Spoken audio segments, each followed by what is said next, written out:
Hello అండి, ఎలా ఉన్నారు? ఈరోజు హంపీలోని మరికొన్ని విశేషాలు.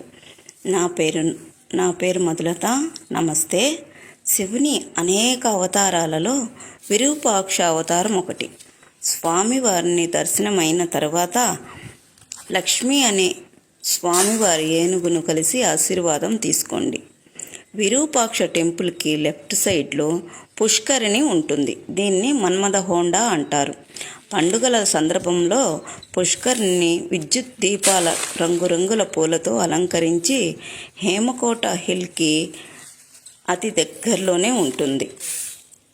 శ్రీకృష్ణుని దేవరాయల కాలంలో ఎన్నో అద్భుతమైన కట్టడాలు మనకు కళ్ళకు కట్టినట్లు కనిపిస్తాయి.